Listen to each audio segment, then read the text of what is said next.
আমরা বাংলাদেশের গণতন্ত্র 54 বছরে বিকশিত হতে দেখিনি। তো অনেকগুলো কারণের মধ্যে পরিবারতন্ত্র দিয়ে গণতন্ত্র বিকশিত হয় না। আমরা চাই মেধাতন্ত্র। মেধা যোগ্যতা যার থাকবে সেই দলের নেতৃত্ব দেবে, সেই দেশ এবং জাতির নেতৃত্ব দেবে। তাই পরিবারতন্ত্র আমাদের অবসান ঘটাতে হবে। আমাদের দেশ থেকে গরিব নয়, সম্পদের অভাব নেই, আমাদের অভাব সব নেতৃত্বের, যোগ্যতা সম্পন্ন নেতৃত্বের। আজকে দুর্নীতিপর নেতৃত্ব 54 বছর দেশ শাসন করেছে, দেশের অর্থনীতিকে ধ্বংস করে দিয়েছে। বিগত সরকার সমস্ত ব্যাংকগুলোকে লুটপাট করেছে। আজকে অনেক অফিসের কর্মচারীদেরকে বেতন দেওয়ার সুযোগ হচ্ছে না। তাই বাংলাদেশ জামাত ইসলামী 11 দলীয় নির্বাচন ঐক্য যে আমরা করেছি, যদি আপনাদের জনগণের ভোট পাই, আল্লাহ যদি আমাদের প্রতি রহম করেন, যদি আমরা আগামী 12 তারিখ নির্বাচনের পর দেশ সেবার সুযোগ পাই, সর্বপ্রথম আমরা বাংলাদেশের দুর্নীতি বন্ধ করব। সংগ্রামী ভাই ও বন্ধুগণ, আপনারা বিগত 54 বছরে নৌকাকে দেখেছেন, ধানের শীষকে ভোট দিয়েছেন, লাঙ্গলকে ভোট দিয়েছেন, কি পেয়েছেন সেটা আপনারাই ভালো করে জানেন। কেউ দাঁড়িপাল্লার মার্কার লোকদের কোনো সময় ক্ষমতায় দেখেন নাই।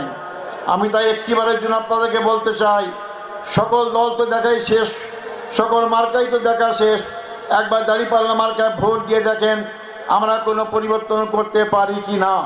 খালেদা জিয়ার নেতৃত্বে বাংলাদেশে যে সরকার কায়েম ছিল, আমাদের 2 জন মন্ত্রী সেখানে 3টা মন্ত্রণালয় চালিয়েছেন। দুনিয়াবাসী জানে ভালো করে, আমাদের 6 সালে ক্ষমতা থেকে সরে আসার পর সমস্ত রাজনৈতিক দলের নেতাদেরকে দুর্নীতি মামলা দেওয়া হয়েছিল, তারা সাজা খেটেছেন। কিন্তু বাংলাদেশ জামাত ইসলামের 2 মন্ত্রী 3 মন্ত্রণালয়ে 1টি টাকাও দুর্নীতির প্রমাণ করতে কেউ পারে নাই।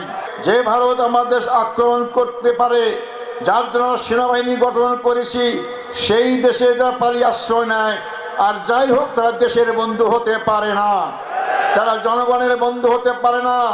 আর যে নেতা বলেছেন 17 বছর বিদেশ থেকে এসে যে আমরা পালাই না, মিথ্যা কথা বলার সাথে সাথে বলতে চাই, বাংলাদেশ জামাত ইসলামীর কোনো নেতা মৃত্যুর ভয়ে দেশ থেকে পালিয়ে যায় নাই। আমাদের নেতাদের গ্রেপ্তার করা হয়েছে। তখন আমাদের মীর কাসেম আলী সাহেব আমেরিকাতে ছিলেন। অনেকে বলেছেন আপনার নেতাদের গ্রেপ্তার হয়েছে, যে কোনো মুহূর্তে ফাঁসি হতে পারে, আপনি আসবেন না। উনি বলেছেন কেন আমি আসবেন না, আমি কি অন্যায় করেছি? আমি ইসলাম ব্যাংক করেছি, হাজার হাজার বেকার যুবক চাকরি পেয়েছে। আমি ইবনে সিনা করেছি, হাজার হাজার যুবক চাকরি পেয়েছে।